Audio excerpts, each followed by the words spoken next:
सुल्ताना बलक बुखारे दा सुल्ताना बलक बुखारे दा बादशाही तज कहलई फकीरी अल्लाह नाम प्यारे दा सुल्ताना बुखारे दा बलक बुखारे दा बादशाही तज कहलई फकीरी अल्लाह नाम प्यारे दा सुल्ताना बलक बुखारे दा सुल्ताना बलक बुखारे दा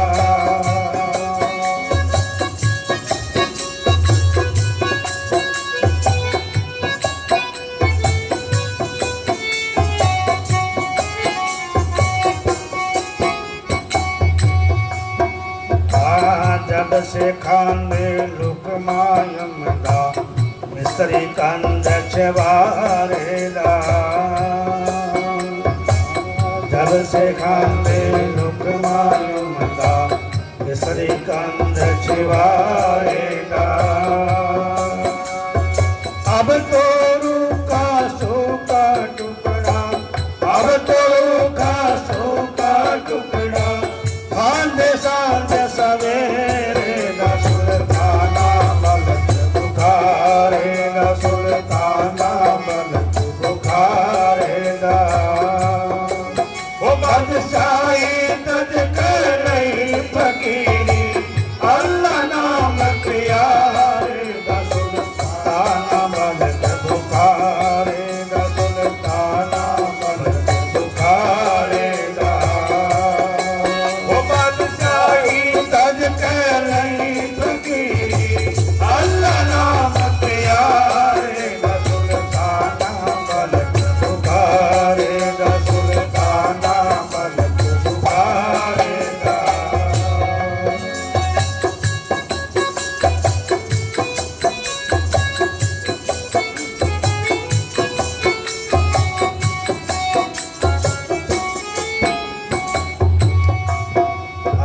चुन चुन कलिया से विछाले फूल न्यारे न्यारे दा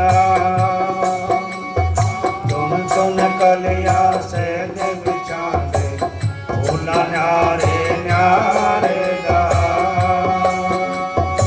अब धरती में सोवन लागे अब धरती में सोवन लागे कंकर नहीं बुहारे दा सुल्ताना बलक बुखारे दा सुल्ताना बलक बुखारे दा वो बादशाही तज कहलई फकीरी अल्लाह नाम प्यारे दा सुल्ताना बलक बुखारे दा सुल्ताना बलक बुखारे दा वो बादशाही तज कहलई फकीरी अल्लाह नाम प्यारे दा सुल्ताना बलक बुखारे दा सुल्ताना बलक बुखारे दा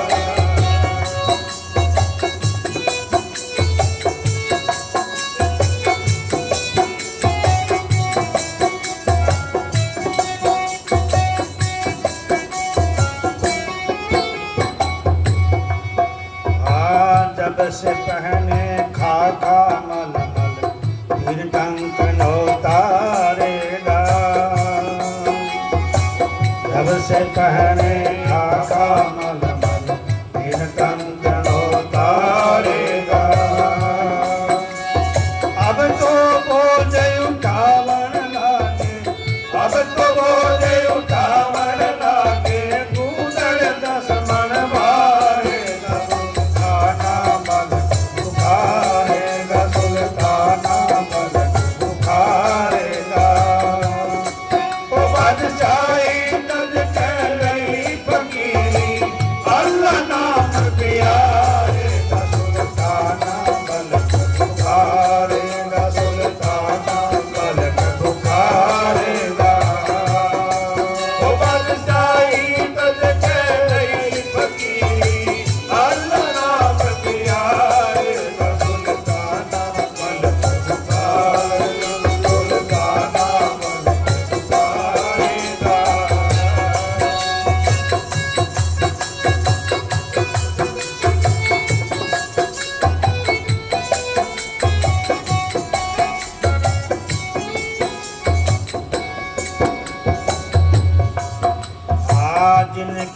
संग कटक दल बादल गंगा धरी किनारे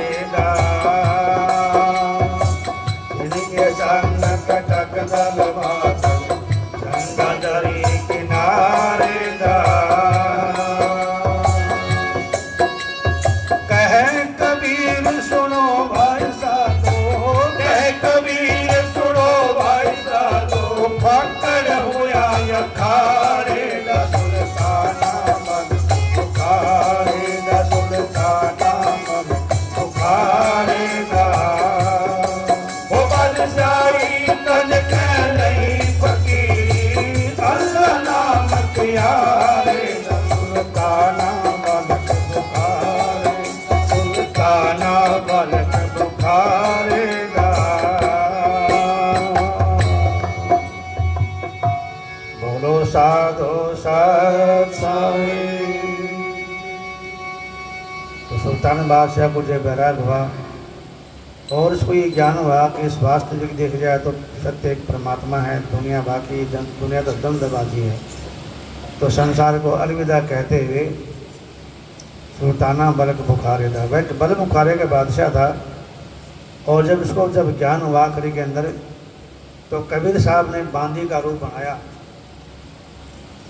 तो पहले राजे जो होया करते उनके पास बांदियाँ होती थी, उनसे काम लेते थे वो सब पकड़ा के, तो बांदी का रूप बना करके और सुल्तान बादशाह के महल के पास में जाके और उन्हें आवाज़ लगाई कि किसी को नौकर की ज़रूरत हो और मुझे काम की ज़रूरत है, देखो नौकर किसी को चाहिए तो मैं नौकरी करना चाहती हूँ।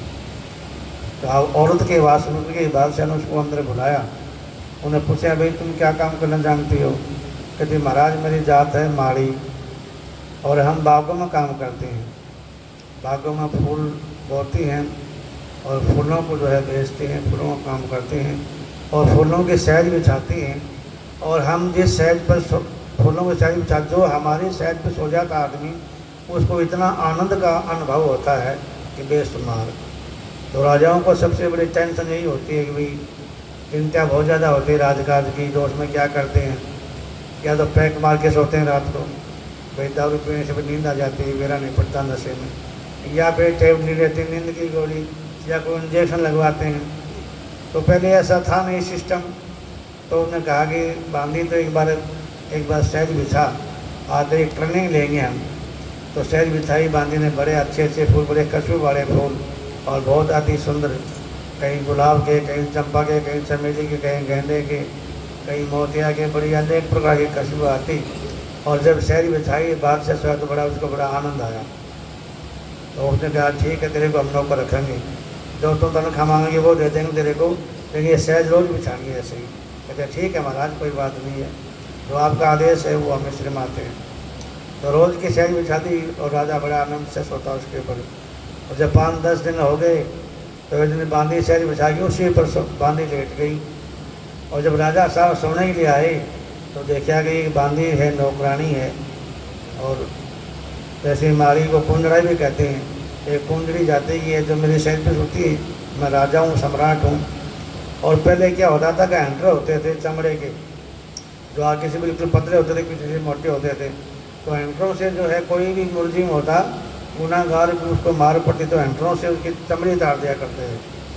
और जब राजा ने उसको जब मारना शुरू किया उठा करके, तुम बड़ी मूर्ख है, तो मेरी शरीर से सोई है, तो चमड़ी मारे, जहाँ से चमड़ी हैंडर लगता वहाँ से चमड़ी जो है जिस्म से दूर हो जाती थी। लेकिन बांदी जो है, बांदी के मन में कभी भी उफ मुँह से नहीं निकाला उसने। जितनी बार उसने कौरड़े मारे इतनी बार वो ज़्यादा खिड़खड़ा के हंसी। जब राजा ने कई कौरड़े मार दिए, देखे रक्त बहने लग गया, जिस्म से रक्त आ गया, खून बहने लग गया, चमड़ी उतर गई। उन्होंने सोचा भाई इतनी चमड़ी इसके उतर गई, इतने हैंडर मारे हैं और इसको कोई अभी तक दर्द नहीं हुआ। तो राजा ने हैंडर नीचे डाल दिया। उन्होंने पूछा बांदी एक बात बता कि मैंने कितने हैंडर मारे तेरे को, और बड़ी ज़ोर से मैंने अपनी तरफ से पूरी ताकत लगा के हैंडर मारे हैं, और तेरी जिस्म से रक्त बह रहा है, चमड़ी उतर गई है, क्या तेरे को दर्द नहीं हुआ? और तो अभी हंस रही है। महाराज दर्द तो क्यों नहीं है, दर्द तो होता ही है, जब मैं भी आप जैसे हूँ, मेरे भी शरीर 5 तत्व का शरीर है और दर्द तो होता है, दर्द क्यों नहीं होता है? पर तू तो रोई क्यों नहीं, तो हंस रही है कि महाराज मैं हंस तो इसलिए रही हूँ कि मैं 10 मिनट इस सहज पे सोई हूँ और 10 मिनट आपने मेरा क्या हाल कर दिया, देख लो आपके सामने हूँ। आपको कितना समय हो गया इस पर सोते सोते, आप अपना विचार करके देखिए आपका क्या हाल होगा। जो आपने मेरा हाल किया ना, उसी का आपका कई गुना ज़्यादा हाल होगा। आप क्या इस साइड पर सो के क्या खुशी से अपना वो जीवन पालन कर रहे हो। तो राजा को ये बात बिल्कुल अंदर में लगी और उसी वक्त जो है राजा को ठोकर मार दी और भगवान की भक्ति में लग गया। तो जो है बलक बुखारी का राजा, बहुत बड़ा राजा था बलक बुखारी का। आज हमारे पास में 2 कोटरी ईंटा की, उसको भी हम नहीं छोड़ सकते, उसके अंदर भी हमारा मन फंसा रह जाता है। एक एक यानी कि तने में हमारा मन फंसा रह जाता है। और उन्हें इतना बड़ा राज्य को ठोकर मार करके और बादशाह होगा।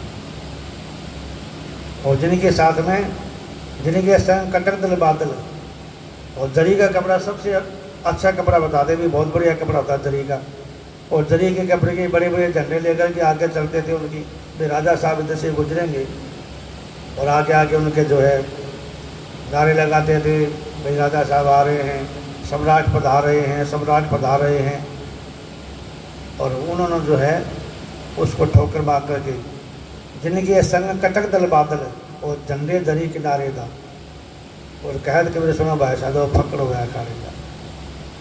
जो बड़े बड़े अच्छे अच्छे वस्त्र पहनते थे, और जब वो समय आया कि जो है कफनी पहन करके, और के गुदर 10 मन भारे था, 10 मन पका गुदर साथ में लेके चलते थे, जहाँ जी करता बिछा लिया सो गए अपना। और देखिए एक जो गुदर उनका बिल्कुल फाट गया, देर में नहीं रुक गया गुदरा, जो बिछा के इस पर आराम करते थे, उन्होंने कहा भैया गुदरा फाट गया सारा। और वे समुद्र के किनारे बैठे बैठे अपना गुदरा सिमर लग रहे थे। सुल्तान बादशाह अपना गुदर सिमर रहे थे। और जो है उस बलक बुखारे का जो वजीर था, वो समुद्र के किनारे पर चले गया भ्रमण करता करता। उसने देखा ये फकीर है, ये बना गुदरा सिम रहा है। उन्हें देखा बड़ी गौर से कि ये तो लगता है ऐसा भी कि वो सुल्तान बादशाह ना हो कभी। तो उन्हें कि आप कौन हो? उन्होंने कहा भाई क्या कौन हो, मैं 5 तत्व का पुत्र हूँ। बातों बाद में कहे कि महाराज आप बलक बुखारे के बादशाह तो नहीं हो।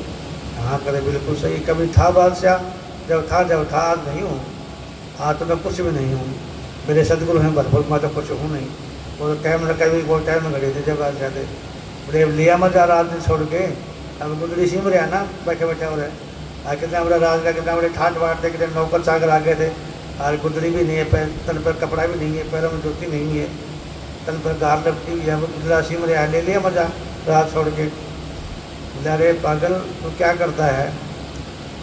जब तो वो कहा भी आपके हुक्म में कितने लोग आपके आगे खड़े होते थे, आपके हुक्म के ताबेदार खड़े होते थे। उन्होंने कहा तब तो कुछ लोग थे गिने चुने, और आज मेरा हुक्म जो है, जो जीव जंतु ना जिनकी बुद्धि नहीं है, जड़ बुद्धि जो जीव है, वो भी मेरा हुक्म को मानते हैं।